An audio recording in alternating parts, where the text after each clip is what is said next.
All right, I think we are good. Hello, good evening, everyone. Hope you are having a good week. Uh, it always takes a while for the little eyeball thing to tell me how many people are actually watching, but I hope you're having a good one. We're going to go through a whole bunch of stories here. I have Den, who is helping out with comment moderation and making sure I see everything that needs to get to me. He'll sign off using the friendly atheist tag in the comments. He'll sign off with his name on any of that. If you like this live stream and you want to support it, that's the way you could support this channel. And of course, if you want to have a question answered, for sure, we'll leave a super like and I will get to it in between stories. Lots of interesting ones to discuss today. So let me start off by talking about Speaker of the House, Mike Johnson. And I'm going to play a clip for you. Something I just found out today that I don't think we knew about is that Mike Johnson spoke at an event earlier this week. And I don't think he knew it was being publicly recorded because the official stream of that event has taken down the video real quick. It's not publicly available right now, as far as I could tell. But the folks at Right Wing Watch caught it when it happened live, and they were able to get what they needed. And that's the reason we know Mike Johnson said what we're going to talk about in just a little bit. So, just some background if you're unfamiliar. Mike Johnson is the Speaker of the House right now. He's the leader of the Republican Party. He is next in line after Kamala Harris to be the president of the United States, which is frightening. And he is basically an admitted Christian nationalist. He is a guy who wants to see, church and government merged into one. He wants God and government to go together. And on Tuesday, he spoke at an event for basically Christian nationalists. That's my terminology. That's not what they use. The group is called the National Association of Christian Lawmakers. And it's a group started by Jason Rapert, who is a former Arkansas state legislator who is most famous for basically trying to get the Ten Commandments monument outside the state capitol. He put up one monument that he fundraised for. It got smashed and destroyed by another Christian who didn't like it, and more on that to come. And then he put up another one, and that still sits outside the Arkansas state capitol. The Satanic Temple has sued to take it down. That lawsuit is still ongoing. But that's Jason Rapert for you. This is the group he started. He actually ran to be Sarah Huckabee Sanders' lieutenant governor, but he didn't win the Republican primary. So now he's out of the state legislature. So he started this group to try to corral all these Christian lawmakers who really want to make sure they can push Christianity into the law. So he has this group, National Association of Christian Lawmakers, NACL. And if you're a chemistry person, that is salt. So it's the salt of the earth. Get it? It's supposed to be clever. Anyway, Mike Johnson was his big draw on Tuesday night this week to speak at their big event. It was held at the Museum of the Bible, of course, in Washington, D.C. That's the museum that was basically paid for by the people who own Hobby Lobby, also Christian nationalists. And so this is where he's speaking on Tuesday night. Also speaking at that event, a couple of other famous lawmakers who, at the state level anyway, who basically trashed gay people, trashed trans people. You know the drill. It's those types.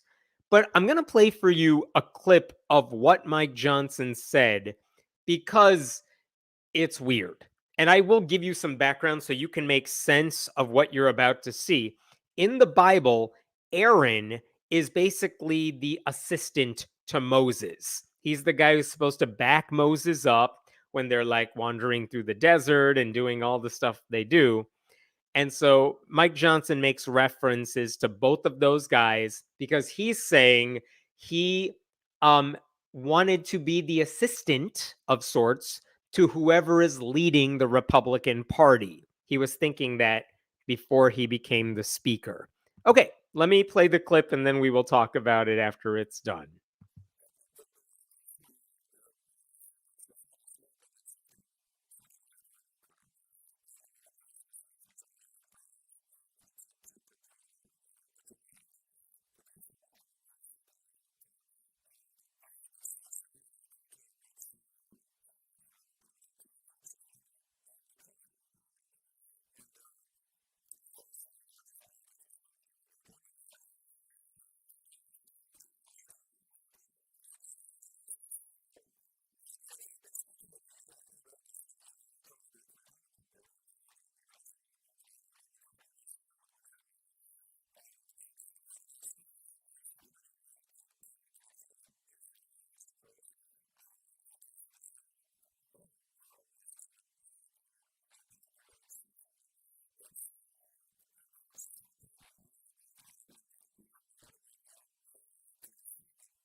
All right. I know the audio may have been low on that, but let me summarize what he was saying. And as some of you point out in the comments, of course, Aaron wasn't just the aide, the assistant to Moses. He was his brother. He helped, keep his arm up, things like that in the Bible. All that's well and good. What Mike Johnson is saying is when Kevin McCarthy was Speaker of the House, he wanted to be the assistant, he wanted to help out. But God spoke to him in the middle of the night, told him to write things down, plans, procedures, ideas on how to pull the Republican conference together. And he said, "Thank you, Lord, for allowing me to be Aaron to Moses." But then Kevin McCarthy gets kicked out by Matt Gaetz. The next guy, Steve Scalise, is up to be Speaker of the House. And once again, Mike Johnson's like, "Great, I can be his assistant." Steve Scalise doesn't have the votes. It goes to the next guy, Jim Jordan, doesn't have the votes. It goes to the next guy, Tom Emmer, doesn't have the votes. And finally, Mike Johnson says, "The Lord kept telling me to wait." And then the Lord says, "Now, step forward." And Johnson said, and I quote, "Me, I'm supposed to be Aaron." "No," the Lord said, "step forward." So Mike Johnson is comparing himself to Moses. He is Moses. God wants him to be Moses, which is a hell of a way to put a Christian spin on your own party's inability to pick a leader over the course of 3 weeks. After one extremist used his power to kick out another extremist already in charge, and then three other extremists couldn't rally the votes of all the other extremists. So then this extremist became Speaker of the House by default because there was no one really left in the mix. And the other extremists settled on him as their choice of last resort. Or as Mike Johnson puts it, God picked me to be special. So for a lot of reasons, that's messed up. One, if you're going to compare yourself to someone in the Bible, you don't do it with one of the main characters. You do it with a lesser character. That's called being humble. Or you don't compare yourself to a Bible character at all. But it's also weird because if there's one thing a lot of people know about Moses, it's not just that he parted the Red Sea, it's that he wandered through the desert aimlessly for like 40 years before seeing any kind of payoff. Like, we would all be better off if Mike Johnson just left Congress for 40 years and, then he can come back and we'll see what he's up to. Instead, all of us have to suffer through plagues because this guy hears voices in the middle of the night and he takes them seriously. Imagine if anyone else who wasn't Christian said, "Yeah, I heard voices in the middle of the night and they told me I was special and I had to lead the party to the promised land." And what is the promised land for Mike Johnson? It's basically a government run by a crazy dictator wannabe. That's not great. But anyway, this guy thinks he's Moses. He thinks he has to lead the charge against refugees, against gay people, against trans people, just like Jesus wanted. And one of the things I want to bring up, though, about how messed up that clip is that this is something Christian nationalists do all the time. They do it about themselves. They compare themselves to religious figures. And if they don't do it, then their base compares them to religious figures. I'm going to show you this right now. This is from when Donald Trump was in office. Like, Right Wing Watch posted this: for $45, Lance Wallnau and Jim Baker will sell you a Trump Cyrus coin that you can use as a point of contact. It's a grift. But what is the Trump Cyrus coin? It is this passage from Isaiah you could see right here. But look at the coin on the left. The 70-year decree, Cyrus Trump. That's who you're looking at there, the pictures. And if you know nothing about that, Cyrus is basically a non-Christian whom God put in a position of power in order to help the faithful. So you have Trump's followers saying, Trump, you can't blame him. You can't go after him because he's Cyrus. God is using him just like he used another character in the Bible.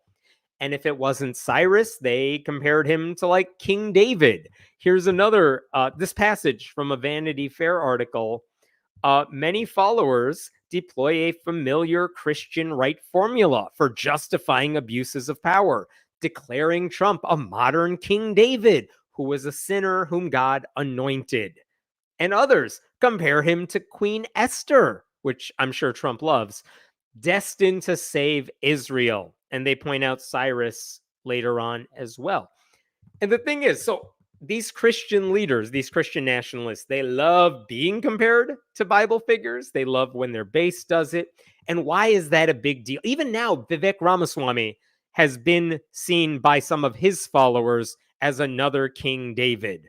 Again, a sinner, because he's not Christian, who is nevertheless anointed. Here's why they do this. If they can position themselves as God's chosen people, as modern versions of God's favorite, fictional characters, that makes it harder for their Christian base, their voters, to criticize their policies and their actions. Like, it's one thing to just ignore Trump's crimes and ignorance and cruelty, if you think he is just, God just appointed an imperfect person to fulfill God's goals. And if that's what you think God is doing, then it's very easy for you to overlook all the shit Trump is doing. And with Mike Johnson, who, as far as we could tell, is very bad at the one job he has now, it's a lot easier to say, sure, he knows what he's doing. Sure, he's been dealt a tough hand. And it's not his fault the whole party is collapsing and 2 people just left this week and more are leaving very soon. It's not his fault. God wants him to be Moses. We just have to give him that chance. It's always a way to justify how bad they are at their jobs. Because if they're a Bible character, you can overlook their rash and irresponsible decisions because, God's just working in a mysterious way. Anything to stop Republican voters from actually taking a critical look at what Johnson is doing. And for what it's worth, it worked, because on Tuesday night, after they had this little event, Jason Rapert showed up on stage after Mike Johnson was done.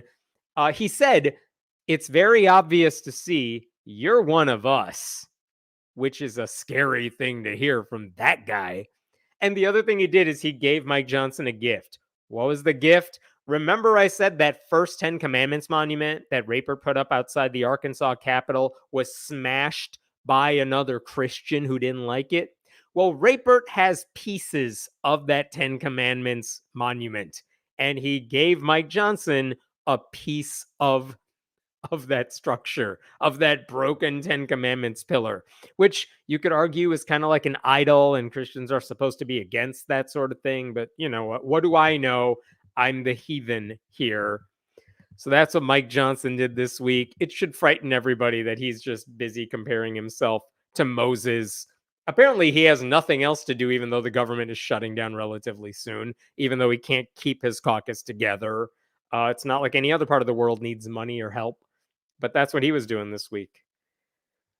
I'll pause there for a bit, and if there are any questions, happy to get to them.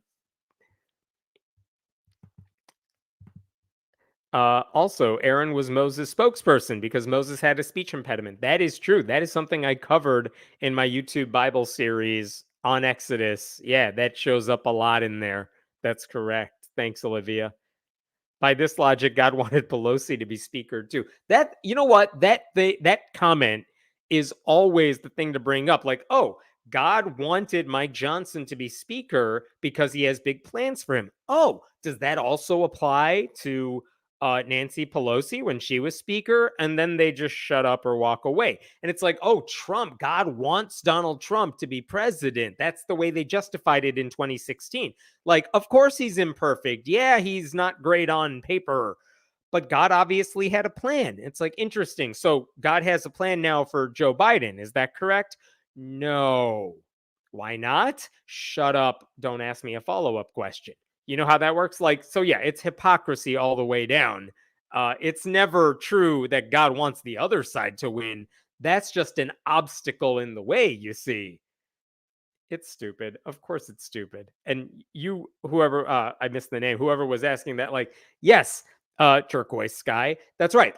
Of course we notice that. And for some reason, the Christian base that says Mike Johnson is a representative of God, they never seem to notice or care, or they'll just skip it. Whatever. It really is a shame that Jesus never thought of telling people to live and let live. I know, if only he gave like a sermon on a mount, like maybe then people would listen. Maybe if he told them to care for the poor, the marginalized, maybe some Christians would listen, conservative Christians. But no, because Jesus never did that and said you just need to like get rid of taxes on the wealthy and hurt the poor. That's all they do now. It's a shame. Too bad. You should partner up with Aaron on this issue. He's tackling this issue also. Which one are you talking about, Brian? The Mike Johnson one, or in general something else? True story. Have taken a road trip, brief, couple hours, with Aaron Ra, and he told me all about snakes.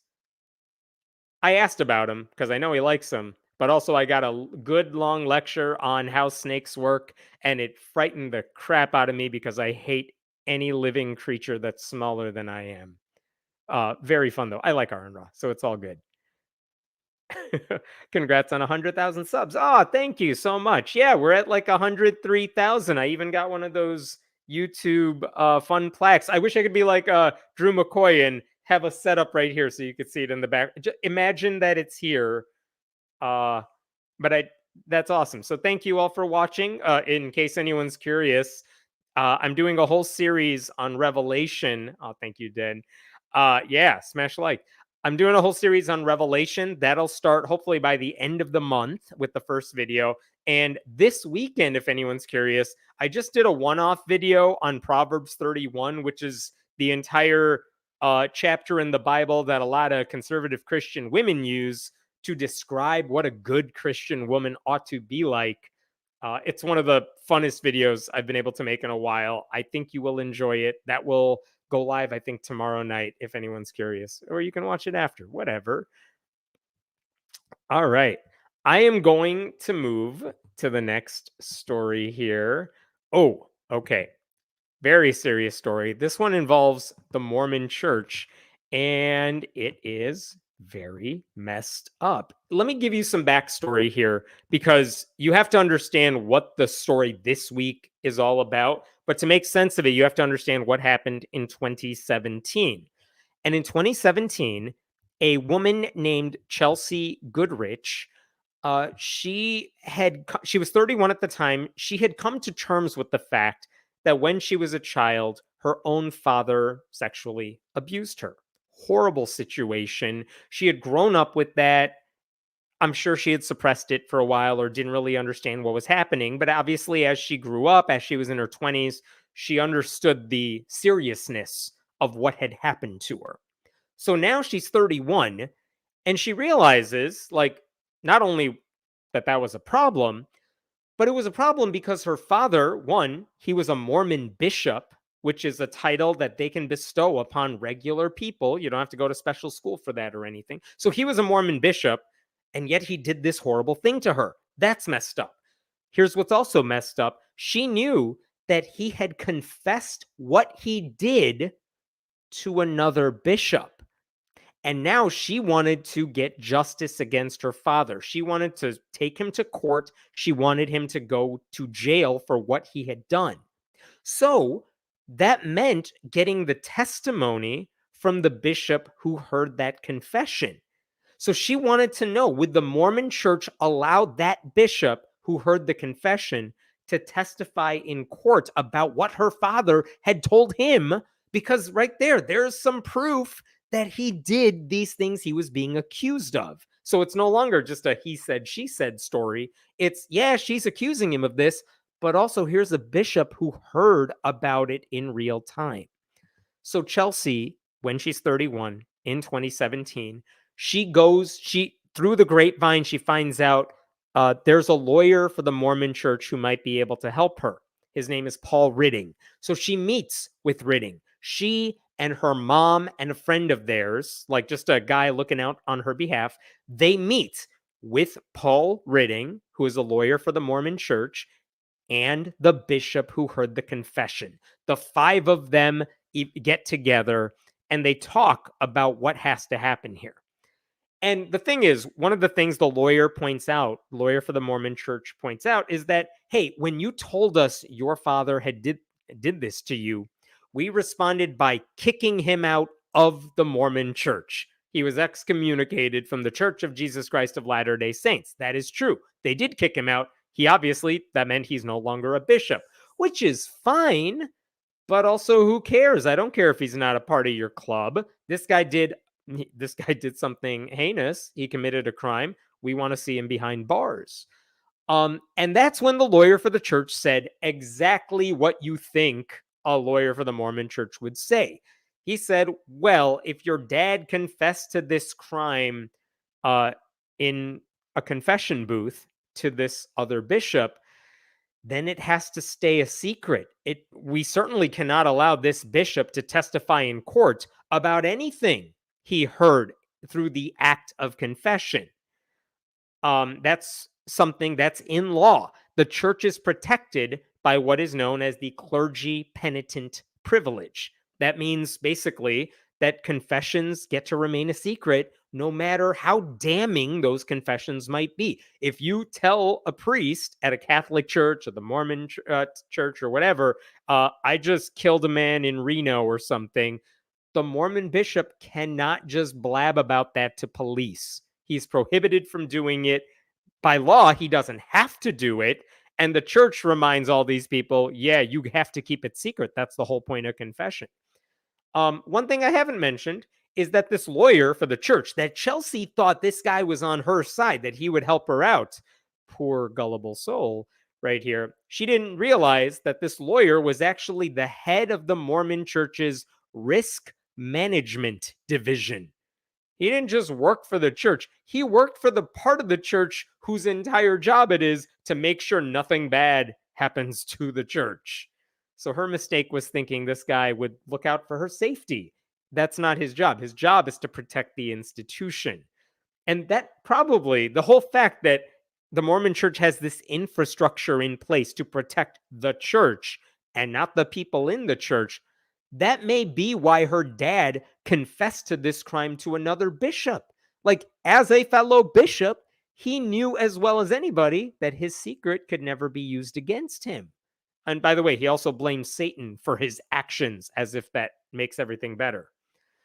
And here's the sad thing about all this. Because the church would not make that other bishop available to testify in court, the prosecution that was trying to put together a case against Chelsea's father, they said, we don't have enough evidence to work with here. We can't go after him in court. Now it is just like a he said, she said thing. So we have to drop the case against him. So he didn't go to jail because of what he did to his daughter. He didn't suffer in any meaningful way because of what he did to his daughter. In fact, as we speak, he is right now working as a dentist in Idaho. He's just moved on with his life. He's all well and good. So here's the other thing. Maybe this is the silver lining to all this. Chelsea, even though she couldn't go after her father in court, she did go public with what happened to her. And when another woman heard about what Chelsea said about her father, this other woman said, wait a minute, I know that guy. He did the same thing to me. He sexually abused me. In fact, he drugged me, like knocked me out unconscious using a drug that he had access to because he's a dentist. And then he sexually assaulted her, she said. So she went after him too. And if this is not good news because there's nothing good about this story, but they did end up getting a plea deal out of the dad. And basically, for the dad to avoid being charged with a sex crime, which is super serious and would have put him away behind bars for a really long time, he was instead, his plea deal was that he would go to jail for 90 days, 90 days, and do 3 years of probation. Why? Because he illegally used that sedative that he had access to as a dentist. So he decided, I will plead guilty to a drug charge instead of a sex crime charge. And they accepted that, but he still faced no punishment for what he did to that poor woman. And like I said, he faced no punishment for what he did to his daughter. So the reason, that's your background. Why am I bringing all this up? Because this week, the Associated Press published one hell of a story. And let me share with you just the headline. Recordings show how the Mormon Church protects itself from child abuse claims. And this is written by Michael Resendez and Jason Deeren of the Associated Press. Michael Resendez, of course, is a longtime reporter when it comes to abuse in church. He's one of the spotlight guys who went after the Catholic Church in Boston decades ago. So you know these are solid reporters. But here's basically what this story is about. One of the things that we did not know before this week about that whole story, because everything I just told you, that was public. We knew that story already if you followed that story. What we did not know is that the lawyer for the Mormon Church actually went back to Chelsea and her mother later on. They had multiple meetings about all of this. And he said, the Mormon Church has told me I can give you $300,000. But there are a few things you have to do if you want the money. Number one, the lawyer said, I know you've been recording these meetings that we've been having, because they told him they were recording these meetings. And he said, that's fine. He said, I want you to destroy all the tapes. That was number one. Number two, you have to promise never to sue the Mormon Church about the fact that we're not helping you prosecute your dad. Number three, you have to pretend this conversation right here, where we're handing you a giant bag of money, you have to just never tell anyone this happened. And so here's the thing. If you're in their position and the church offers you $300,000 to basically shut up about this thing where you may or may not even see justice, even if they cooperated, I understand why the family said, yeah, we'll take the money. So they did. And they fulfilled their end of the bargain there. But remember I said at the beginning that there was someone else in those meetings, their friend who was there kind of serving as Chelsea's advocate, just a friend figure because she's going through something very emotional. Well, guess what? That friend made his own recordings of their meetings, and he did not sign any sort of deal with the Mormon Church. And that dude gave his recordings to the Associated Press. And so now we have these recordings. And actually, there's one of them that I want to play for you here. This is an example. I wonder if you could hear this. Den, you can give me a thumbs up if you could hear this recording from the church here. This is one of the recordings. Agree that we will not disclose that we've settled with you, and you will not disclose that you've settled with the church, other than your attorney or financial advisors, and they must maintain confidentiality as well. Okay. Second paragraph, I'll be interested in your response, but the recommendation is that you acknowledge that there's been some recordings made of all of our communications, and that you agree to destroy those recordings within 10 days of signing this. And I guess the reason why that is I've had my deposition taken before. And if your attorney wants to listen to it and take the right piece that mischaracterized what we were talking about for 25 minutes, and they would just want to take the statement that is 30 seconds or 20 seconds. Take it out of context. I don't have any way to defend whether or not it's going to be taken out of context or not. So that's why that's in there. So that's just one example of the recording. And we know he's not taken out of context because the Associated Press has all those recordings. They could hear it in context. And that's how they were able to write this update. In fact, going into the meeting, the friend's name in that article, his name is Eric Alberti.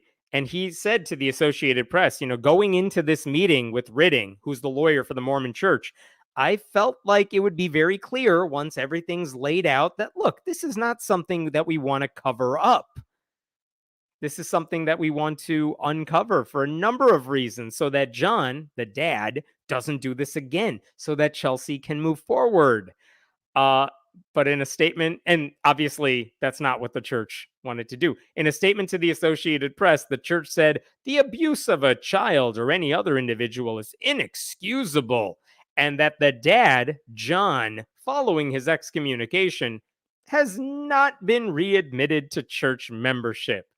See, everyone, the Mormon church did their job. They won't allow him to do religious services anymore. He's not allowed back in the building. He can just abuse people outside the building because the church doesn't care if he goes after other victims, you see.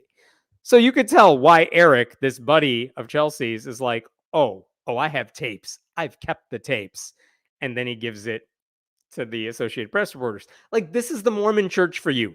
They think kicking someone out of their club is the worst kind of punishment, but they won't do something that is well within their power to prevent an alleged sexual predator from striking again. Like, sexual abuse is inexcusable, they say, but they won't do the bare minimum to prevent sexual abuse. And here's the thing, the saddest thing about this is that the law is technically on the church's side. Because like I said, if you're a religious leader and you do act, and confession is a big deal in your religion, as it is in Mormonism, then you're shielded. You are not a mandatory reporter. So you don't have to tell the police about this stuff. And the church says you better not tell the police about this stuff because it was an act of confession. I think a few weeks ago, I mentioned that there was a similar case in Arizona where a woman now said that when I was a child, my dad abused me and my sisters. And this went to court. They said he confessed to these crimes. So like we have evidence of it. The judge said, I'm sorry, I can't do anything about that because he said it during confession. So I got to toss out your case. And because the church did not participate in that, and because they didn't, rat him out, that father abused even more kids in his own family. In this case, that's not what happened. But again, the church knows they can get away with all this stuff, and they're not interested in stopping sexual abuse. In fact, they tell Mormon bishops, which again are just random people, they tell Mormon bishops, hey, if someone confesses something to you and you're not sure what to do about it, call our customer service hotline. They have a hotline. It's called a helpline.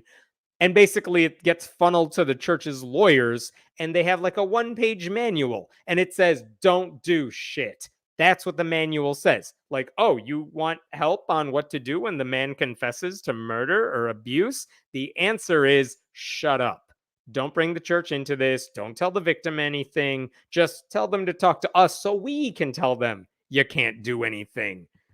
For what it's worth, the Associated Press did contact the bishop who wasn't allowed to testify about all this. And this is fascinating. They actually got that guy on record too. And look at what he said. Reached by phone by the Associated Press, the bishop who heard the confession, last name Miller, refused to discuss details. It's clergy privilege, he said. If I say anything, John Goodrich, the dad, can sue me for millions of dollars.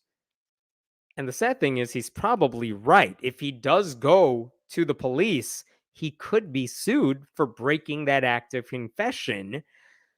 At the same time, though, if you're the Mormon church, think about this. They are sitting on top of a giant Scrooge McDuck money bin full of what, 100, 200 billion with a B dollars?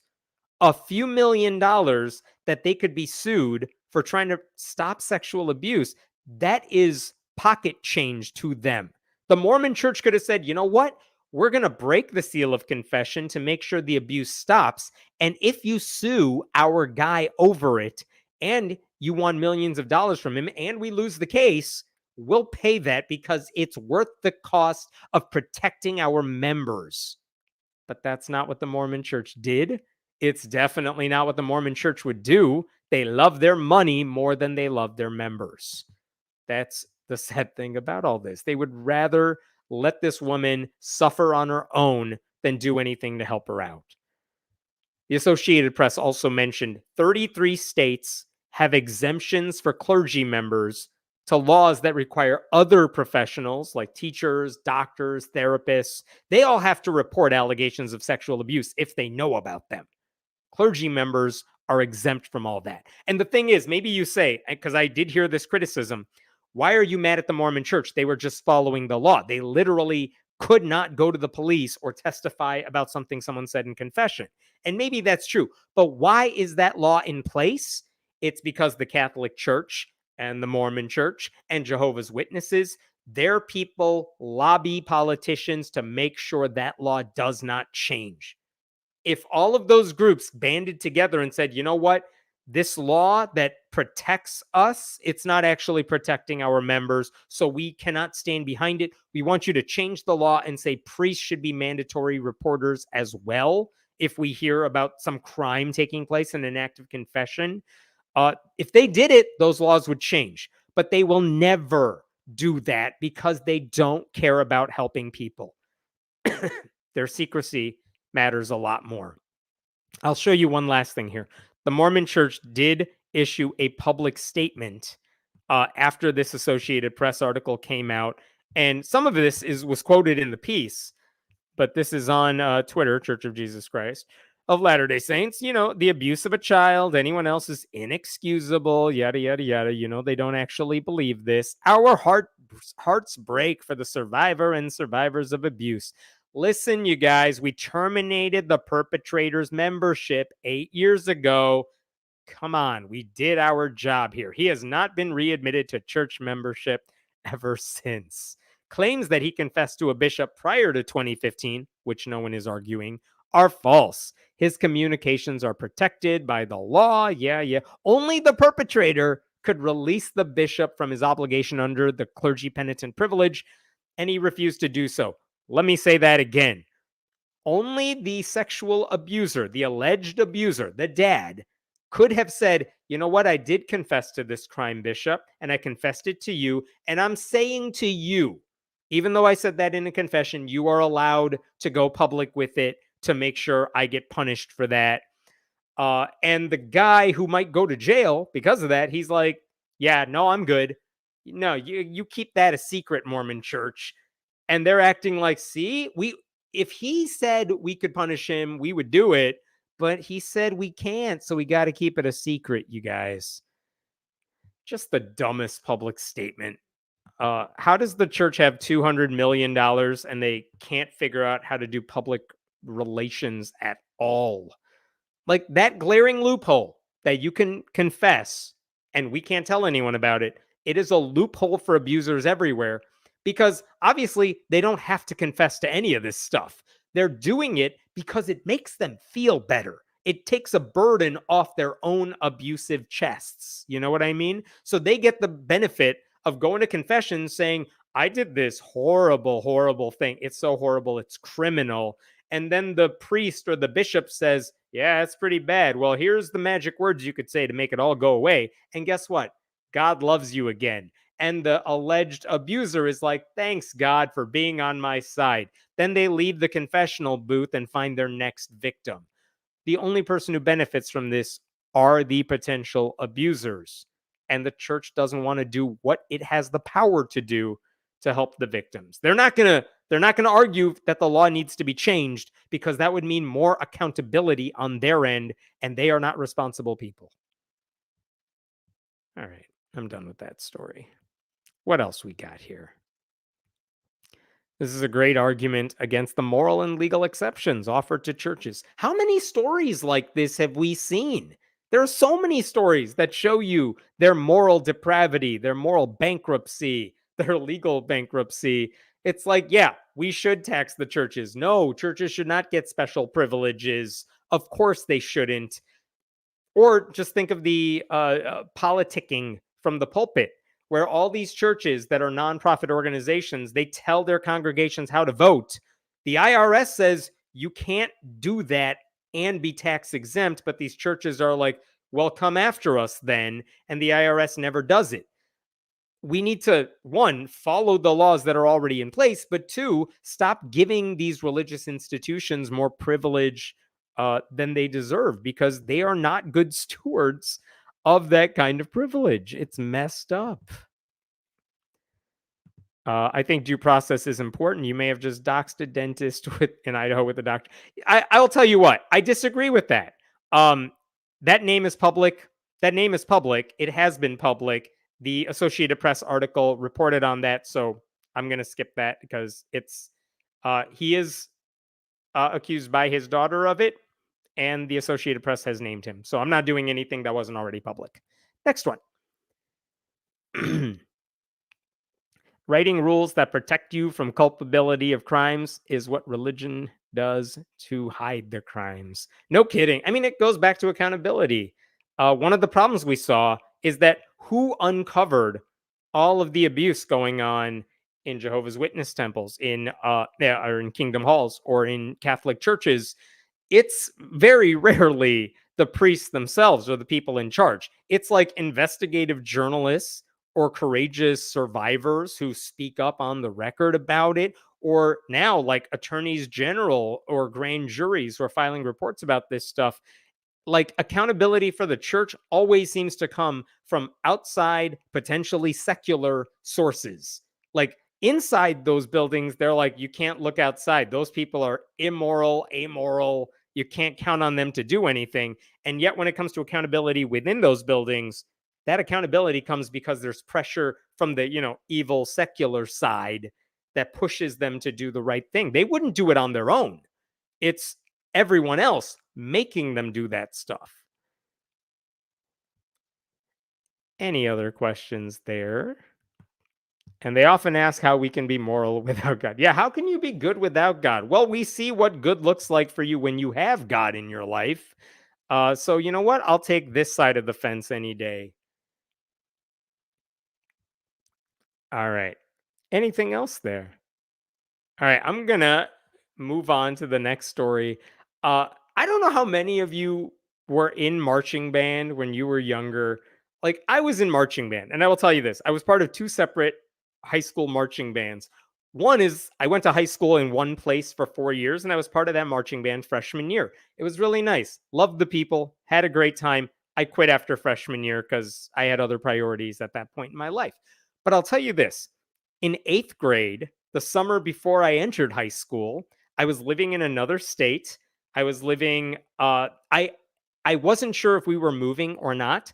So that summer before high school started, I went to band camp. I know, make your jokes, but I went to band camp for a different high school where they didn't just have a marching band. They had one of those marching bands that's so good, they go to competitions and like win competitions.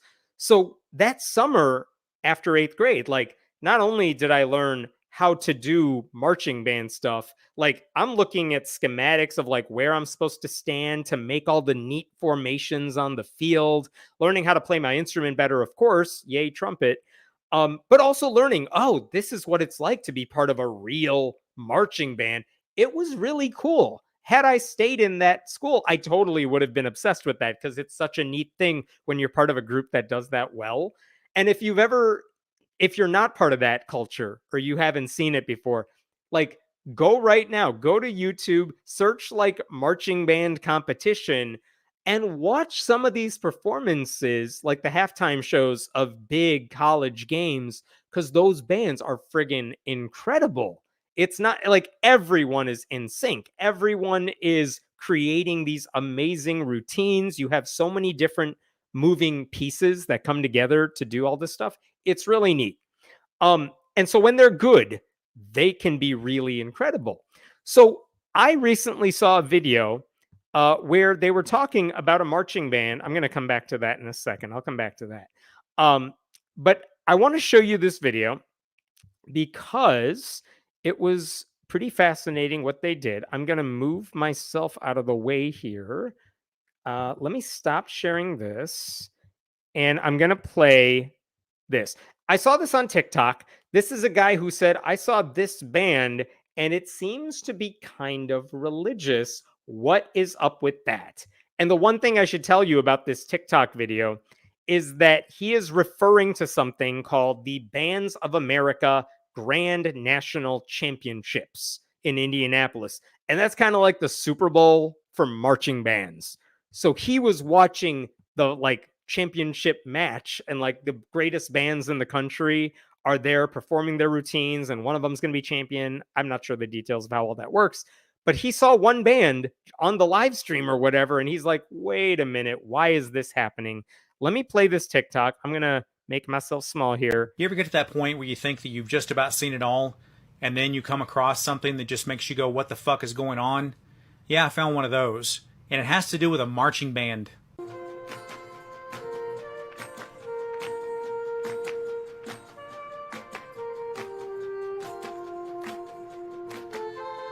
Joining us from Piercy, Arkansas, please welcome the Lake Hamilton High School Marching Band. Lake Hamilton's program is entitled Revival and features the music of Alison Krauss, Randall Stanbridge, Rondo Grantham, and various American spirituals.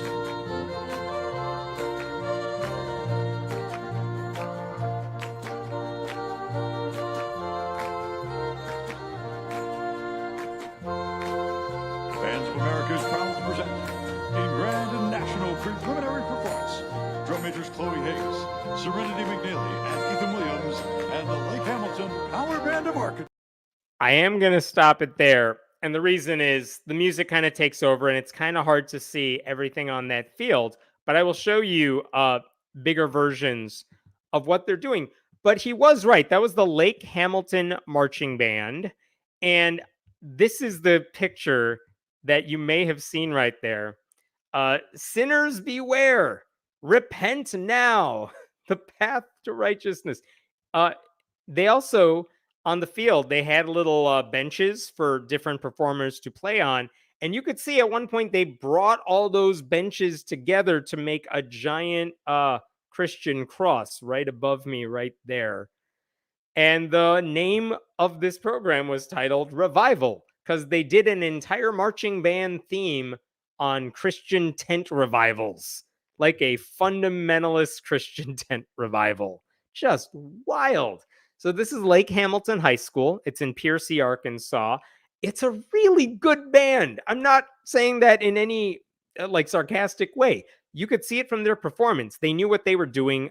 I have nothing bad to say about the kids here. I have plenty of stuff to say about their directors.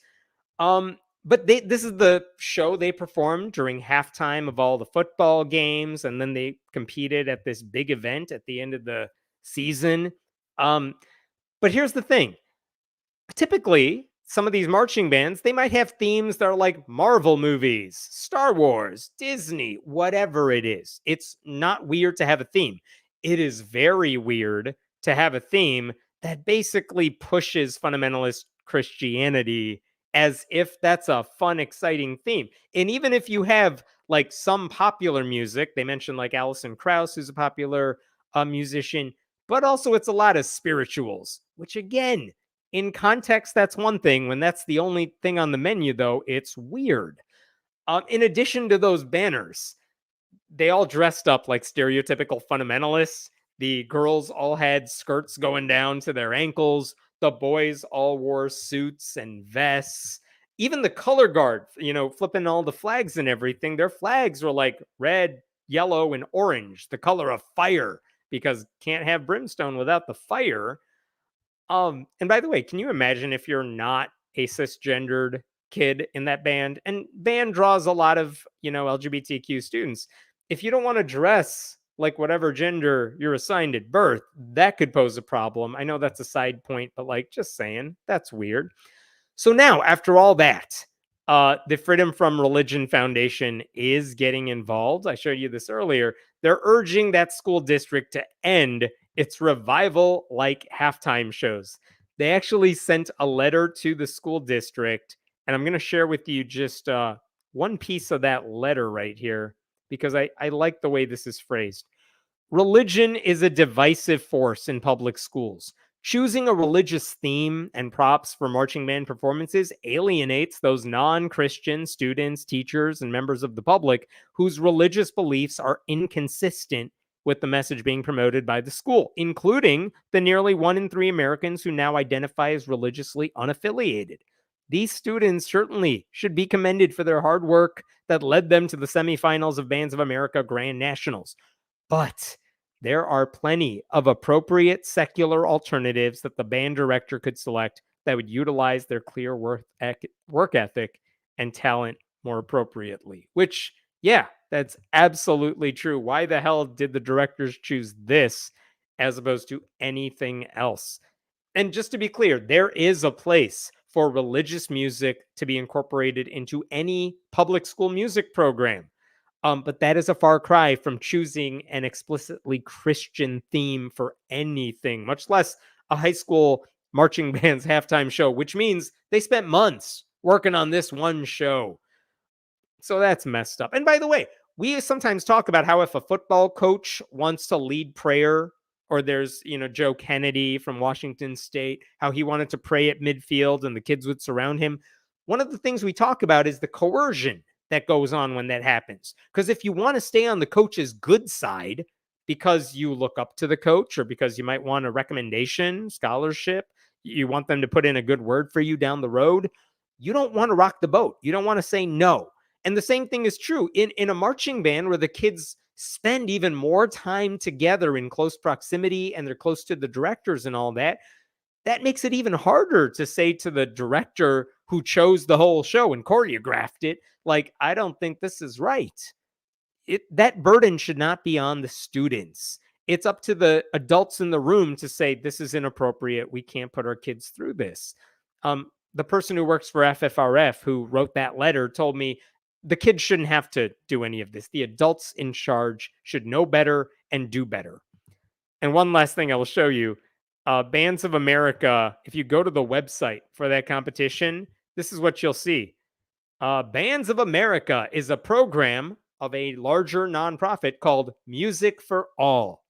Music for All. It's for everybody except apparently non-Christians, because at this school, they don't really seem to care about those people. So that's messed up. I've seen so many stories about, public schools trying to push religion on kids. Just last week, we talked about Christian prayers delivered over the intercom, and we've all heard about laws trying to get 10 commandments in classrooms, or like I mentioned, football coaches trying to pressure kids into praying. I can't remember seeing many stories about high school marching bands using their shows to promote Christianity. But if they get away with this, if this Lake Hamilton school gets away with this, you can bet a lot of those schools in the South are going to try to pull off something similar. A lot of Christian hymnals, things like that. And that would be a horrible idea. I'll stop there for a bit. What other questions we got here? They're actually making fun of 18th and 19th century religious revivals, right? Right? No. They want to go back in time to the good old days when that's how everyone lived, I guess. It seems like these Christians are so broken, the only thing they think about is their religion. It permeates every thought and action. It sure seems like it, and they're so insecure in their faith that they really do think they have to shove it in everyone's faces. You know what Piercy, Arkansas does not lack? Churches, Christians, Bibles. Like, there's no way those people in the crowd have not heard of this stuff. And yet, those are the same people who think, like, you know what everyone needs right now? More Jesus. It's messed up. I was just going to guess which instrument he played. I played trumpet. You are correct. Not the saxophone. Yeah, I kicked brass. You know what? I'll tell you this. The best part of marching band, and this is probably why I quit. I went to a high school called Sandburg, named after the poet. But at the time, this is outside of Chicago, there was a very famous Chicago Cubs player whose name was Ryan Sandberg. And my freshman year of high school, Ryan Sandberg retired. He was retiring at the end of the season. So the people at the Cubs organization, they said, well, his name is Sandberg. You guys are close enough. Do you want to play at Wrigley Field on the day of his last game? And our director was like, yeah, the kids would get a kick out of that. So because of that, we got to play on the Wrigley Field, on the field. And it was awesome. It was great. And then the Cubs lost. But it was an awesome game. And we got to be a part of that. And I'm like, you know what? It's not going to get better than this. So I'm done now. I'll focus on like theater. That was my thing in high school. All right. I'm going to move on to the next story. This one also involves another clip of a guy saying some really weird stuff. This is from Oklahoma. So it turns out there was a guy in the Oklahoma legislature who retired early or whatever. So there's a special election taking place this Tuesday to take his spot. It's the primary election. Actually, I take that back. No, it's the election to fulfill a seat in the Oklahoma State Senate. And the guy who won the Republican nomination for that seat, his name is Dusty Devers, which is a hell of a name. Dusty Devers. And if you go to his website right now, he's encouraging everyone, hey, vote December 12th. That's Tuesday. Sorry for the weirdness there. He wants everyone to vote for him, support him for Senate. He's a pastor, a fighter, a businessman, which are three things I don't need in a politician. I just need someone who knows how policy works and actually cares about it. But you get his brand. He's a Republican in Oklahoma. Of course, pastor, he thinks, is the qualification he needs to do the job or something. But the reason I bring this up is he apparently, because he is a pastor, he gave a sermon a year ago where he talked about the horror that is, what is it? In vitro fertilization. That's what he was railing against. And just by way of background, IVF is the procedure where basically a sperm and an egg are fused outside the body, like in a laboratory dish. And the people who take advantage of that are couples who struggle with infertility or other health issues. The concern for the anti-abortion crowd is that if you go through IVF, there may be embryos that are not then implanted back into the uterus. And what do they do with those embryos? Well, they might put them in a freezer, or they might discard them altogether because, oh, we have one that works. We're good. We don't need the rest of these. And so they believe that is abortion, that is tantamount to murder. So that is what Dusty Devers was speaking about. And this was at a church, I don't know, like an hour away from where he lives. Let me play you that clip, and we'll talk about it after he's done talking. Pay close attention to the language he uses to describe those IVF embryos I just talked about. Today, I want to ask and answer the question, what must you and I do to love our IVF embryonic neighbors as ourselves? My aim today is, with our Creator's help, graciously to bring before your conscience the harsh realities of IVF so you will respond by faith, in faith, by loving your embryonic neighbor. Why should this matter to you? Well, we've heard why it should matter. Millions of our embryonic neighbors unnecessarily are being led to slaughter every year by IVF and assisted reproductive technologies, and countless others are cryo-incarcerated in frozen prisons. We are creating cryo-orphans for the sake of biological offspring.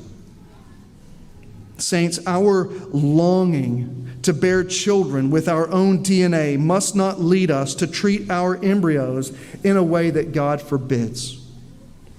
Is your longing to bear children in your own image leading you to flirt with means of procreation that fail to uphold the sacredness of human life, that would lead these embryos or your children to death or a freezer, or deliver them up to destructive experimentation in the name of science? If discontentment is driving you to accept the destruction or freezing of your own embryonic children, you are waging an assault against God, your Creator. And you're doing it through His image bearers. Is He not better than 10,000 children who look like you and carry your DNA? He is. Yep, that's a guy who's about to get elected to the Oklahoma legislature. Let me recap some of the terminology he used there. First of all, those embryos that don't have names or faces or have replicated or anything, they are our embryonic neighbors. We must love our embryonic neighbors unless they become gay when they're older. He said they are cryo-incarcerated. That's not the word he said because he didn't know the word, but that is what he was getting at. They are cryo-incarcerated in frozen prisons. We are creating cryo-orphans to have kids. He said anyone who uses IVF is waging an assault against God. And you're doing it through embryos that look like God.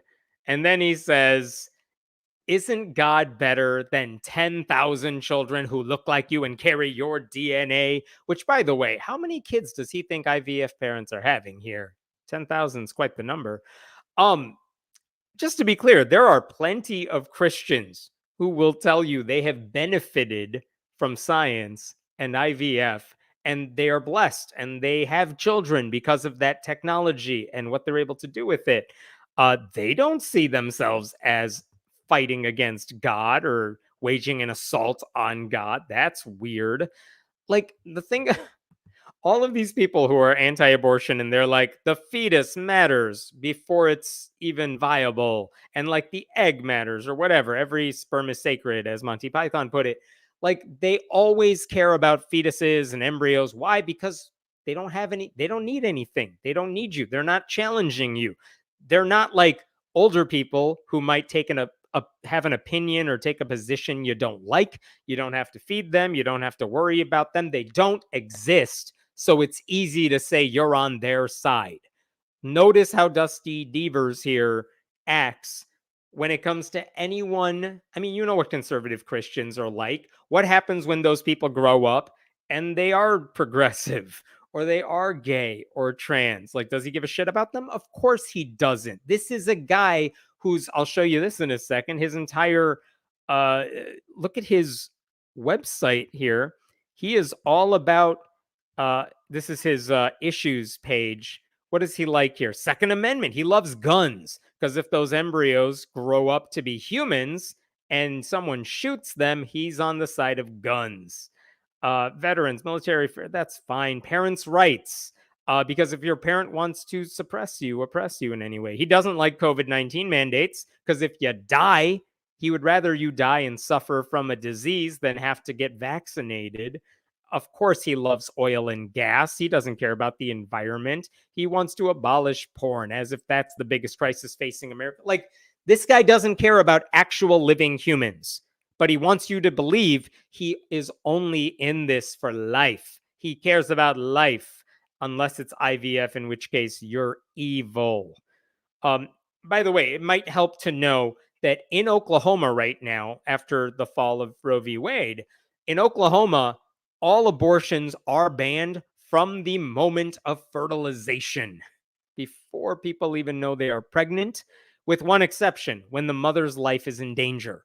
But as we've seen across the country, who gets to make that decision that the mother's life is in danger? That's in the eye of the beholder. Like, does she have to be on the deathbed for a doctor to be able to step in and not get punished for saving her life at that point? Or does she have to die before Christians are like, well, I guess she could have had one. Oh, well, too late. Now, the state's Republicans have said over and over, our bans on abortion do not apply to IVF procedures because a lot of conservative Christians use IVF.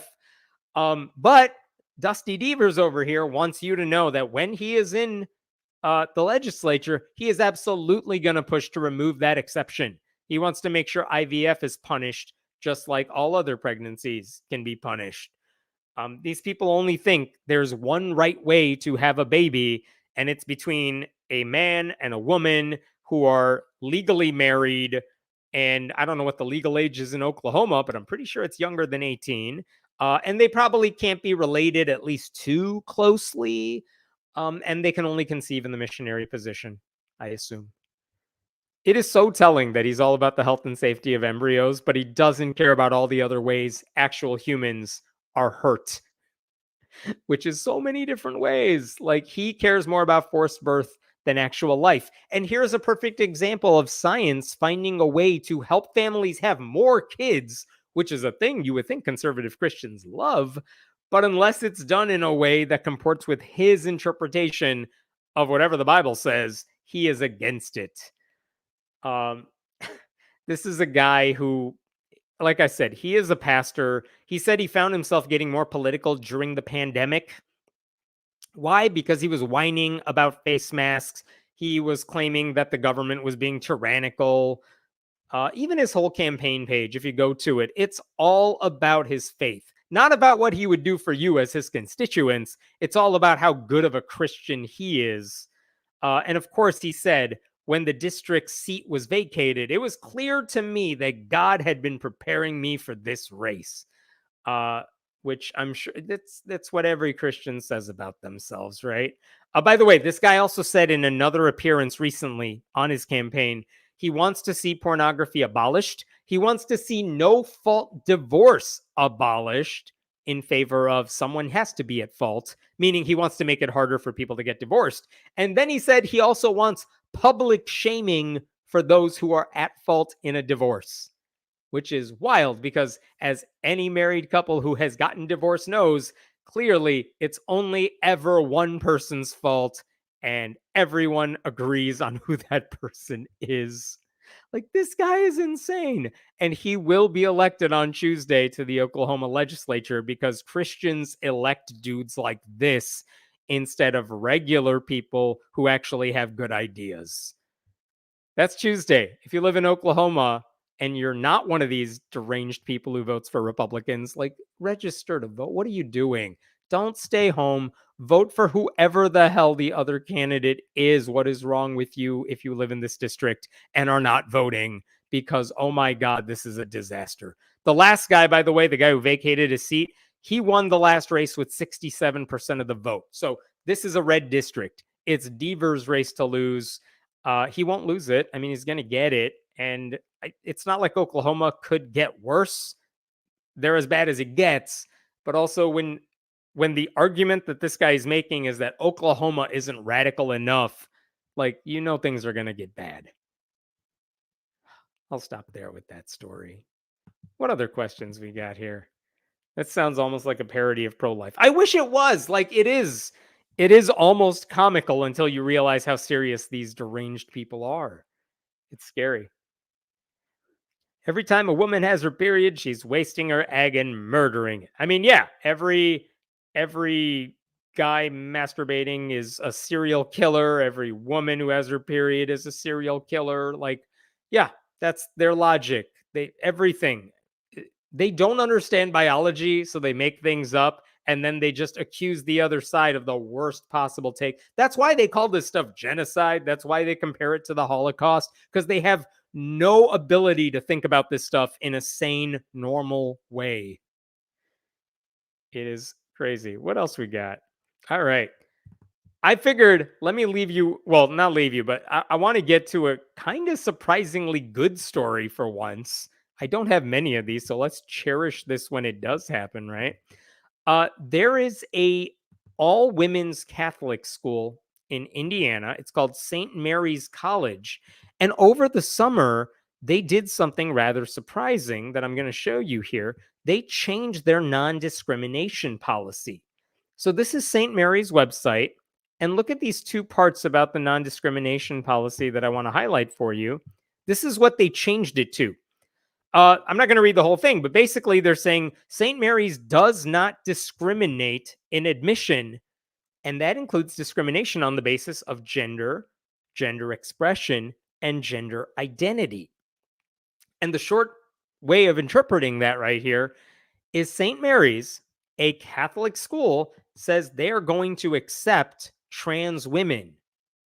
And that is shocking to me because obviously the Catholic Church definitely has a position on trans people, which is that they do not exist. And yet this college is saying, no, we're going to allow trans women to come to our school. They said they made this decision over the summer. Their mission, after all, is to empower women through education at all stages in life. And they said, basically, The policy is that if your sex is female or you consistently live and identify as a woman, you can apply to our school. And then maybe we'll take you, maybe we won't. But like, it's not going to stop us if you're trans. Like, you're not automatically a no, right? So the thing is, this may not be that shocking because private Catholic schools, not just the all women's one, but co-ed ones and other ones, they routinely open their doors to students who don't share the values of the Catholic Church, people who oppose the Catholic Church, people who don't fit into the church's idea of a true Catholic. I mean, I got my graduate degree from a Catholic school in Chicago. Why? Why did I go there? Because they offered classes on Saturdays, and that's the day I could make it work with my schedule. And you know what? I really enjoyed my classes. I got my master's degree. It was really good. I didn't do anything Catholic. I didn't actually spend much time at the school outside of my classes, but I thought it was a good education. It was solid. It was fine. And they let me in. I gave them their money. We parted ways and haven't touched base since. But that's the thing. Like, Catholic schools let in other people all the time because a lot of them will just say, look, we have an educational mission that's based on whatever their Catholic values are. But in terms of what happens after that, like, it's not Liberty University or something. It's not Bob Jones University where everyone has to sign a faith statement. And that's not necessarily true of the faculty members who may have to abide by certain teachings of the church. But as far as students go, they're pretty open about it in general. And so is it hypocritical for St. Mary's to allow trans people to apply to their school? Well, it's worth thinking about the fact that there is a huge divide between the school and the church hierarchy, which is necessary because, like, even if there's a huge divide between what the church teaches and what Catholics actually believe. And this discrepancy benefits the church because you can imagine right now, if the Catholic Church said you can't attend Mass if you disagree on a lot of our core beliefs, or you can't get communion if you disagree with our core beliefs, those churches would empty out even more quickly than they already are. And I know I've done this before, but I think it's worth pointing out again. Look at some of these gaps right here. When it comes to marriage equality, for example, most Catholics support marriage equality. Look at this. This is the percentage of Catholics in each country who favor or oppose allowing gays and lesbians to marry legally. There's the US in the middle there in black. 61% of Catholics in the US are totally fine with marriage equality. And I know that's lower than I want it to be, but that's 61% of Catholics who say they're for it. The church, the Vatican, the Pope, they absolutely say, no, this is not okay. So there's a huge divide. Here's another one for you. What about when it comes to trans people? Well, here's something. This is from 2019. The Vatican released basically a book. Its first extensive statement on transgender identity, while including a call for love and respect. The document rejects the idea that gender is distinct from biological sex. A trans identity, the document asserts, seeks to annihilate the concept of nature. Harsh words, and that's what the Pope signed off on. You know what I mean? So the Catholic Church doesn't even believe that trans people exist. They think whatever your genitalia is at birth, you're stuck, you're good, that's it for life. And yet, what about practicing Catholics? This is also from the Pew Research Center, but check this out. 3/4 of U.S. Protestant, I'm going to scroll down here. Look at Catholics at the bottom. This says the percentage of U.S. adults who say that whether a person is a man or a woman, is it determined by your sex at birth, and you're stuck with that for life, or it can be different from what you are at birth. Like, can your sex be different than whatever the doctor said the moment you were born? And if you look at Catholic on the far right here that my ugly head is covering up, look at Catholic right above me, right here. 37% of Catholics right there say, yeah, if you're trans, like you were assigned male at birth, but you're female because you're trans, Yeah, we're fine with that. We get that that could happen. And I know 37% is low, but that is in line with like US adults in general. But that is 37% higher than the Catholic Church itself. So again, there is this discrepancy when it comes to LGBTQ issues between what the Vatican says and how actual Catholics believe any of this stuff. So back to St. Mary's for a second, because the question now that people are asking is what they are doing hypocritical? Does it violate church doctrine? Are they allowed to do any of this? And one thing I found when looking into this story, there are actually 22 women's colleges, historically women's colleges, that now admit trans students. And St. Mary's is not even the first Catholic institution to do it. The College of St. Benedict and St. Catherine University, both of those are in Minnesota, all women's Catholic schools. They already admit trans students. Mount Mary University in Wisconsin already admits trans students. And St. Mary's president, her name is Katie Conboy, she actually mentioned those schools when announcing the policy change. I'm going to show you this article from, check this out. Look at what she said when speaking out about this. Earlier this year, Conboy assembled a president's task force for gender identity and expression that will present recommendations for how to handle housing and community education once they start letting in trans students. Fine. Look what she says. We are by no means the first Catholic women's college to adopt a policy with this scope. In drafting the language for this update, I have relied on the guidance of the executive team at the school and others to ensure that our message is not only in line with best practices for today's college students, but that it also encompasses our commitment to operate as a Catholic women's college, which is fantastic. Like she didn't just do this on a whim. She consulted with the people at the school to do this. She made sure she was getting good advice. My favorite is this one right here. Look at this. Conboy also cited Pope Francis, which, that's a good move, saying he advocates for love as the appropriate approach to those who are different from ourselves. She then quoted from a thing the Pope wrote. Love, then, is more than just a series of benevolent actions.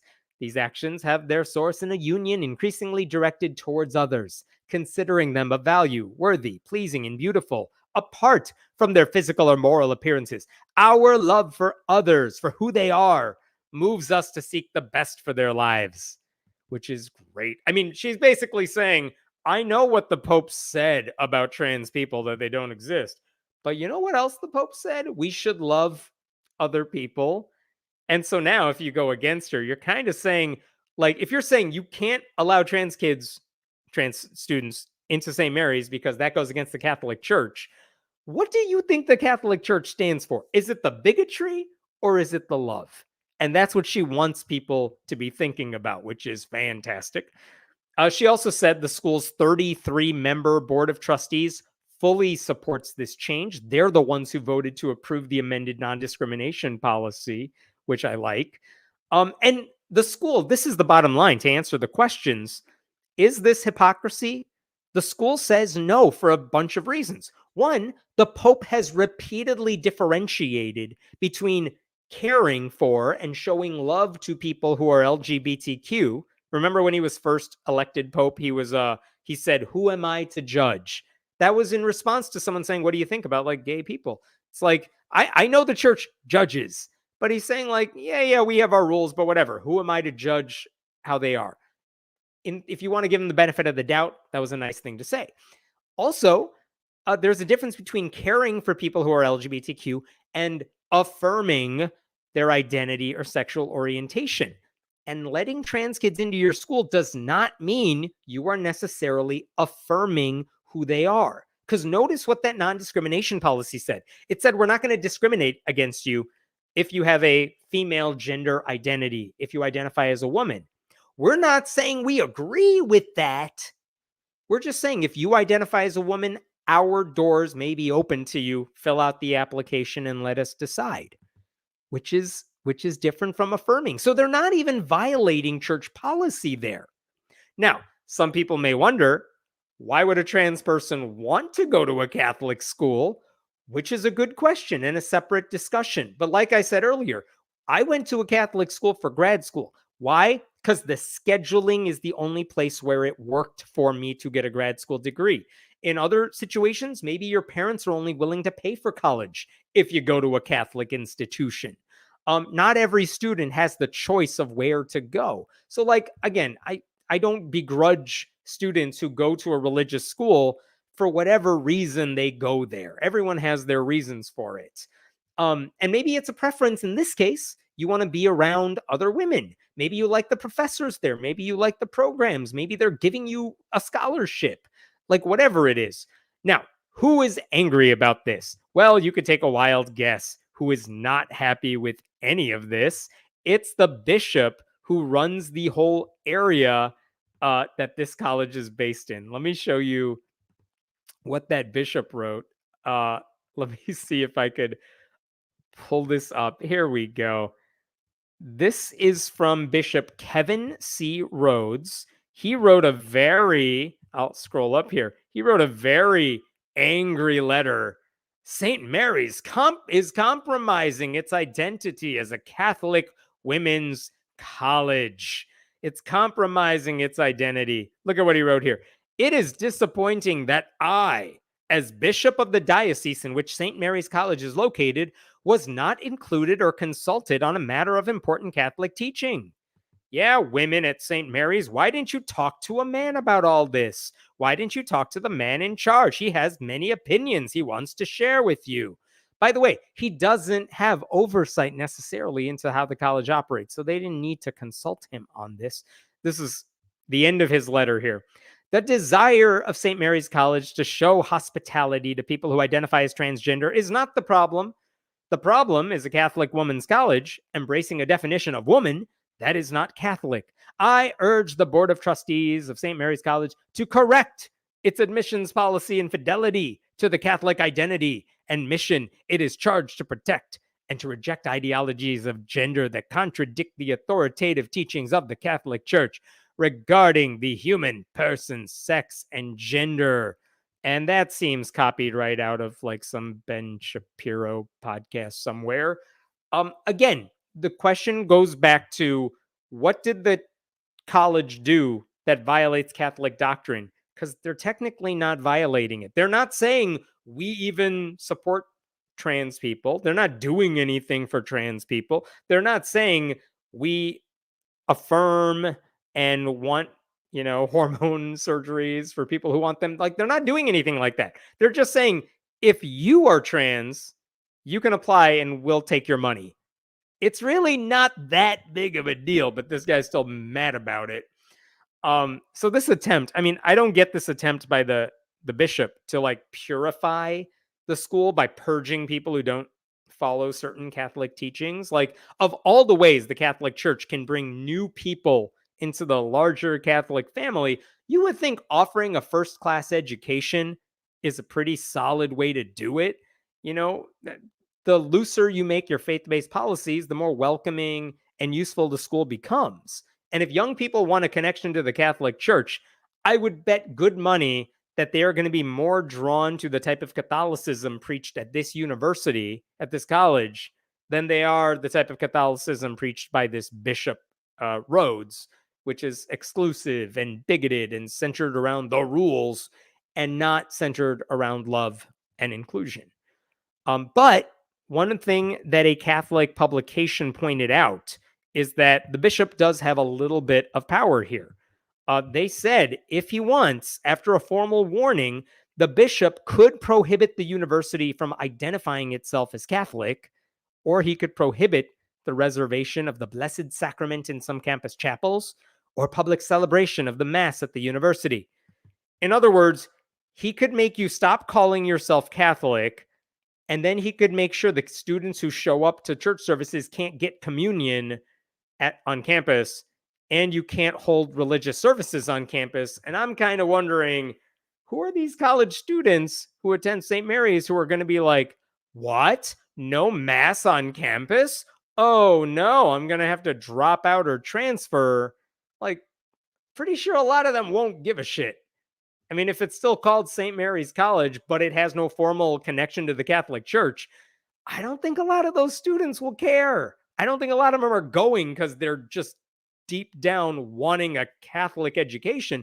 They just want to go to a good school. And if you're a woman who wants to go to an all women's college and you think this college happens to be right for you, I don't think most of them will really care if it's Catholic or not, or they might like be left out of communion. Oh no, it's the Catholic Church's loss to like shove these people aside. So I'm not sure what he's worried about. By the way, another reason this this college probably won't care about any of this. Check this out. Founded in 1844 by Sisters of the Holy Cross, St. Mary's College is located near, located there. It has 1,600 students. As of 2019, the college has a $201.6 million endowment for 1,600 students. That's a lot of money. I'm pretty sure they will be doing just fine if the Catholic Church says no communion for you. Like, oh no, I'm going to go dive into my vat of money and cry about it. Just the dumbest threat. Now, there are some people who are complaining. These are a few tweets that I saw recently in response to all this. I chose St. Mary's because of its mission to serve as a Catholic women's college. This decision is a complete abandonment of that. Extremely disappointed. Here's another one. St. Mary's, I'm sorry. Here we go. That's it. My alma mater. I am disgusted. Another one right here. Just found out my alma mater, St. Mary's, an all-women's Catholic college, will be accepting biological men starting next fall. This decision is blasphemous and a complete rejection of the church and its teachings on gender and sexuality. Yeah, it is a rejection of those teachings. It's not a rejection of those teachings. Like, again, they're not really saying the church is wrong. So I don't know what the complaints are about. How much money do you think these people who are complaining on Twitter, how much money do you think they give this school? Like, is the school really worried about losing their support? I don't know. I'm deeply disappointed as an alum in this decision. The school has betrayed its Catholic mission. Again, to which I say, what is the Catholic mission? Is it to make sure the rules are being followed, or is it to model yourself after Jesus and show love to people even when you disagree with them? It is clear that this person in this tweet thinks the mission of the Catholic Church is to be bigots and follow the rules, and it has nothing to do with love. And I think that says more about her than the college. Her loss too. I don't know. A couple things, last little like PSs to this story. I should point out that this is not the first foray into LGBTQ issues. In fact, this is from 2021. They actually at St. Mary's unveiled an LGBTQ plus center, an office, according to the Office for Student Equity. They opened up a center for LGBTQ students on campus. Again, that doesn't mean they're affirming those identities or orientations, but they're saying, we know you're marginalized, we know you have it rough, so you are welcome at our school, and we're going to provide this space for you so you can talk to each other and do whatever it is you do there. So that's interesting. On the flip side, this is also interesting. SMICS is the name students at this school call themselves. A couple years ago, well, it's not surprising to anyone that this Catholic school has an anti-abortion club on campus. So several years ago, a group of students who said, we want to start a club for pro-choice students, but actually it wasn't even pro-choice. Their argument is, we want to counter the misinformation that is being spread by the anti-abortion crowd, not just on campus, but in general. So we're not actually violating Catholic doctrine. We're not saying, hey, everyone, go have abortions. We're just saying there are students who think, female autonomy matters, that our rights matter. And there's a lot of things we could do, even within the confines of a Catholic institution, to push back against lies that are being spread against this. And what did the school do? They said no in 2019. They said no once again in 2022 after the Dobbs decision. And that's where they're at now. The school will not allow this pro-choice group to exist on campus. I think that's the wrong decision. But sometime between then and now, this school has said no to the pro-choice group, but yes to trans students. And I can't tell if that's hypocrisy or they're just finally moving in the right direction. Like, I would like to think they're moving in a better direction, but I'm not sure. They are meeting with the bishop. The people at the college are meeting with the bishop to at least explain themselves, but it's unclear how this works out. Like, uh, I don't know if the bishop is going to seek his revenge on the college or if he's just going to make up some excuse and say they're rogue and they can do whatever they want. I'm sure he doesn't know how to interact with women, so that should be interesting. I'll stop there. What other questions we got here? Give that Catholic college treats and belly rubs. It's important to encourage good behavior. Yeah, hey, give them credit where it's due. They didn't do much, but it's still a big deal within the context of the Catholic Church. So yeah, could be worse.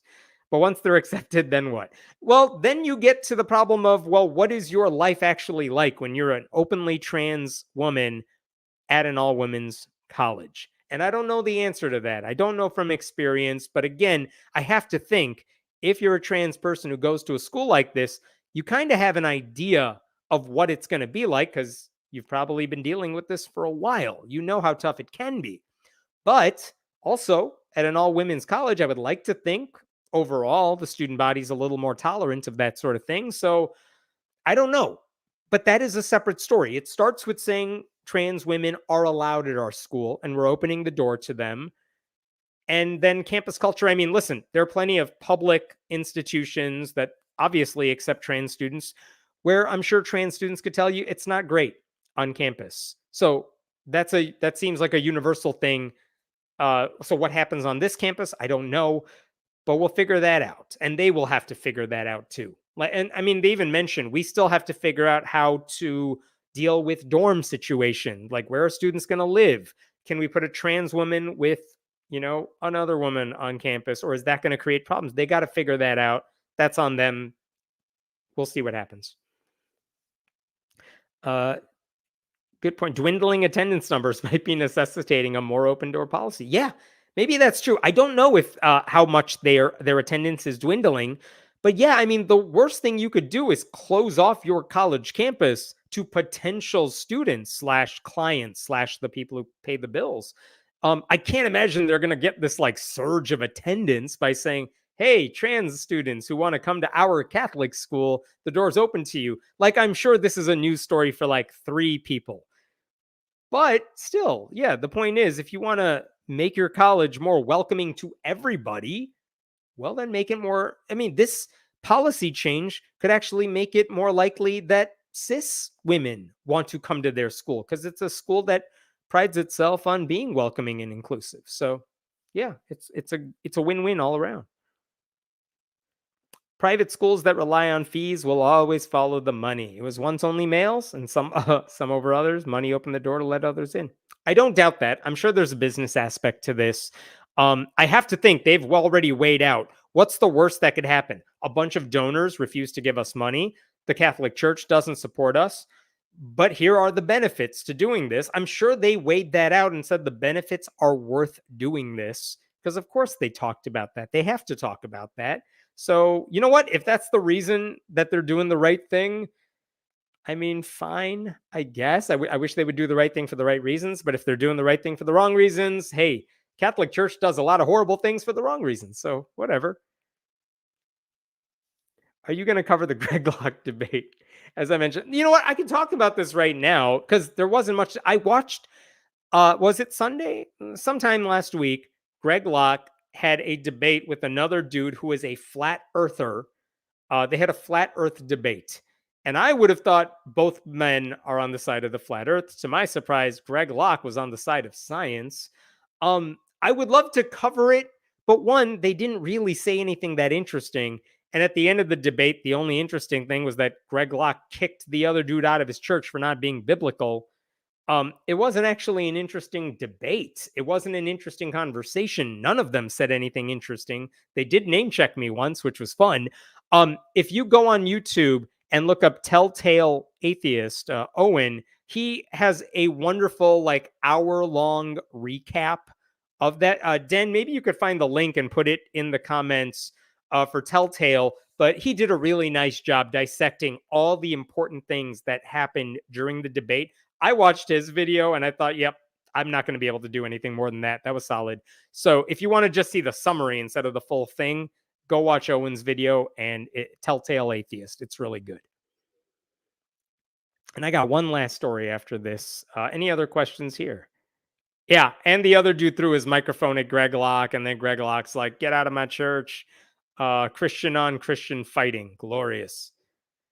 All right. One last story for you, because I think this story is going to come up in the days ahead. So I want to cover this so you can get ahead of it. Let me just set this up here. Here we go. This is the headline that I want you all to see. Here we go. This is the headline I want you all to see. This is from today or yesterday, but Denmark's parliament just adopted a law banning burning the Quran, which seems ridiculous for a bunch of reasons and also kind of defensible for some reasons. But I wanted to talk about what's going on here. And we talked about this, I think, several weeks ago, but it's been a while. So maybe let me recap some of this. Several months ago in Denmark, they considered this law that would make it a crime to desecrate holy books in public. And now they've actually passed that law. It's just awaiting like a signature of the Queen, which is a formality. So this is going to be a law. But basically, Denmark is violating any principles of free speech in order to coddle a handful of religious zealots. And this bill basically says it's illegal to burn the Quran or any other religious book in public places or in private places if you record it and post it online for an audience. Technically, the bill applies to any religious text for any like official religious group and other forms of supposed desecration. But like, it doesn't matter. We all know what they're talking about. It's burning the Quran specifically. The bill prohibits, and I'm quoting here, inappropriate treatment. Let me see if I can pull this up. Here we go. This bill prohibits inappropriate treatment of writings with significant religious importance for a recognized religious community. So holy books for the religions that matter. It was passed with 94 to 77 in the parliament. In practical terms, it'll be forbidden to burn, tear, or otherwise defile holy texts publicly or in videos intended to be disseminated widely. Those who break the law risk a fine or up to 2 years in prison. The Queen will sign it sometime in the next month. And again, why is this happening? Why are they taking this step? I mean, this is a potential 2-year prison sentence for destroying paper, even if you own it, if certain people take those particular words like super seriously. That is ridiculous. Like in 2017, I want to show you this. This was the headline a few years ago from The Guardian. Go away ad on The Guardian. Here we go. This was the ad on The Guardian in 2017. Denmark scraps 334-year-old blasphemy law.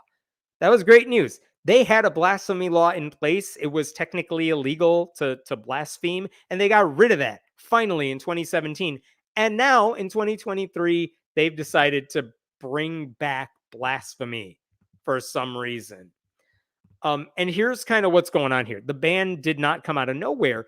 It happened because over the summer and months leading up to that, there were a whole bunch of protests and deliberate provocations in Denmark and in neighboring Sweden, where they have smaller Muslim populations. In Denmark alone, there were nearly 500 book burnings, flag burnings between like July and October. And those protests were basically an attempt to block immigration by Muslims from Islamic countries. So we're talking about a bunch of bigots doing this because they really are anti-Muslim. And obviously then it got even worse because there was outrage in Muslim majority countries, and that had a lot of consequences. It threatened Sweden's entry into NATO.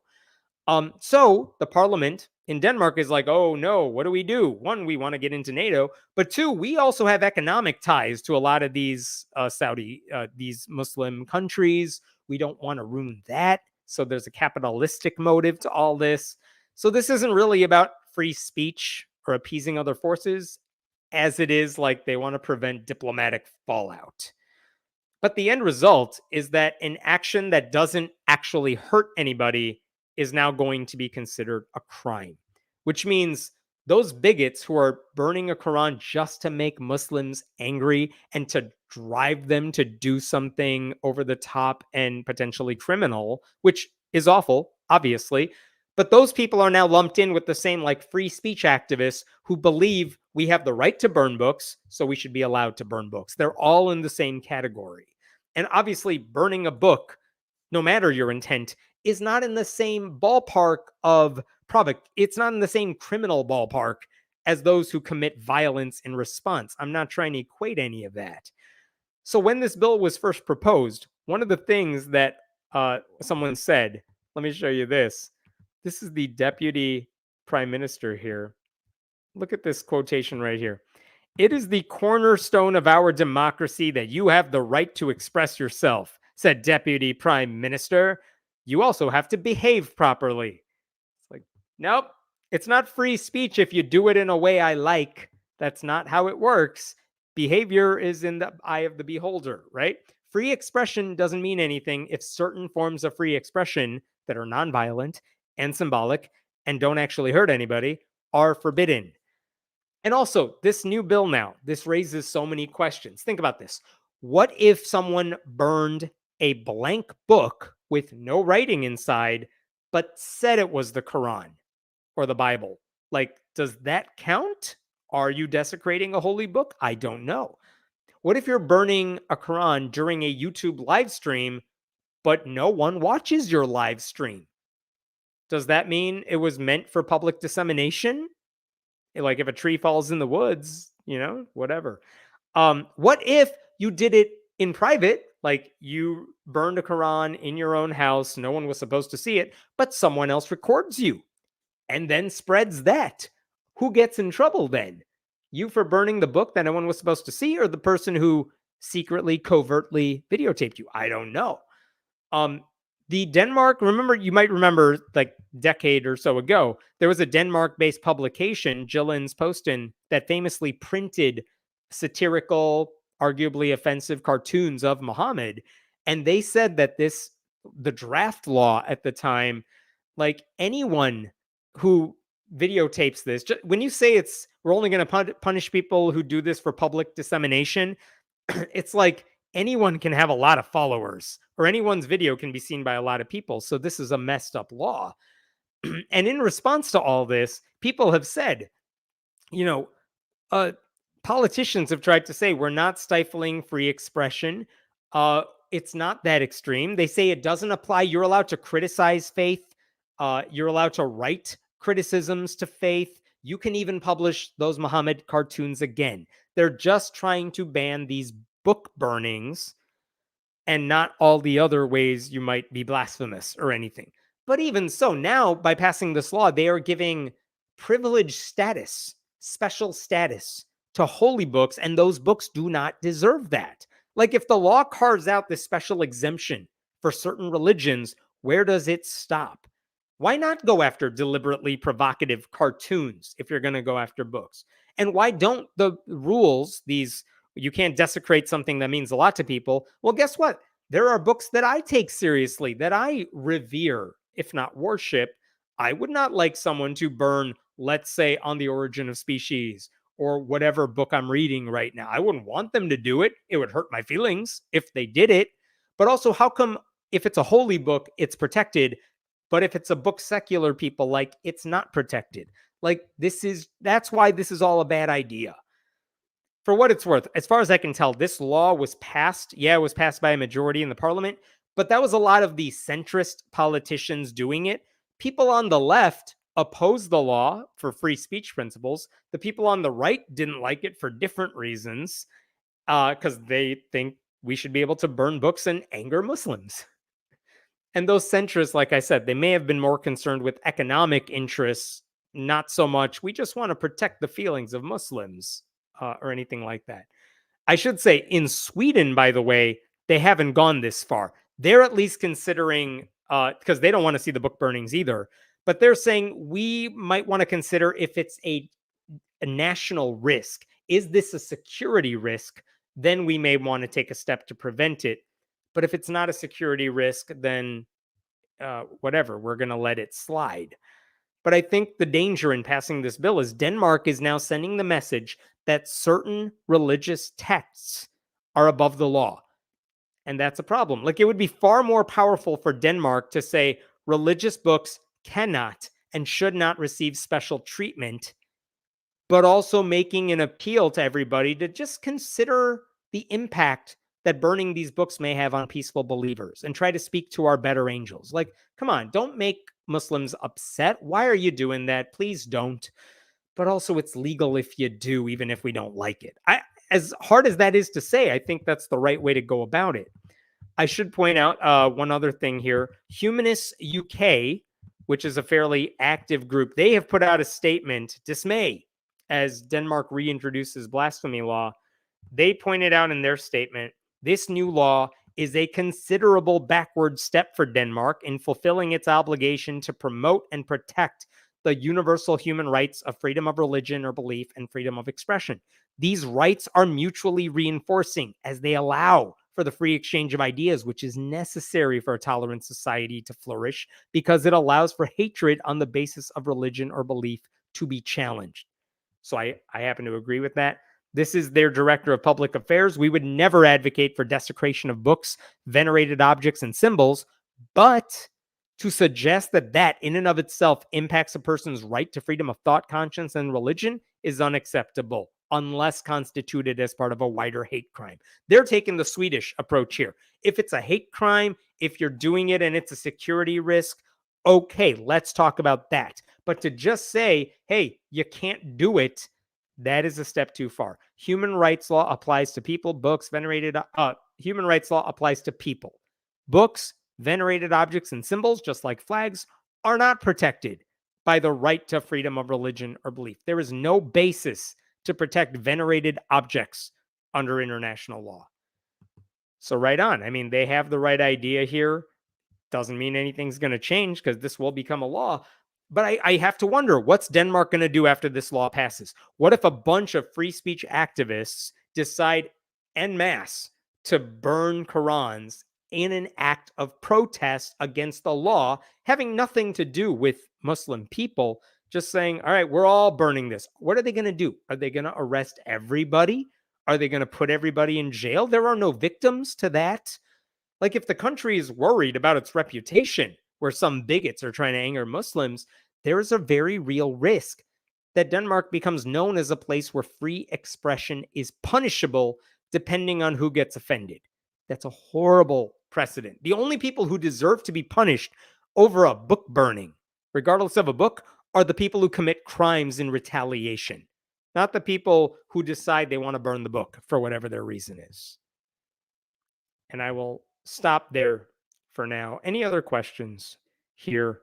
Can I burn an effigy of the Quran? I don't know. Is that a symbol? What's Denmark going to do? I don't know. Like, I'm not saying you should, because what's the point? But can you? You should be able to if you want to. Just because I think it's a stupid idea doesn't mean you can't do it. But yeah, what's going to happen in Denmark? I don't know.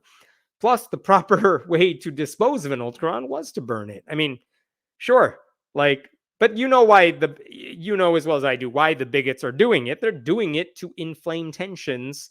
They want certain types of Muslims to overreact. That's why they're doing it. And now Denmark is appeasing that line of thinking. All right. I think that is it for questions. If there are any other general questions, happy to answer them. Otherwise, let me do the obligatory. Thank you to Den for helping out with the comments. Please support the channel by going there. It's almost Christmas. Do the thing. I would appreciate it for sure. If you're not subscribed already, please subscribe. Thanks for sticking around on a Friday night. I know it's getting late for a lot of people. I'll post these clips later in the week. Thank you to everybody for watching. I'll see you later. Have a good one. Be safe.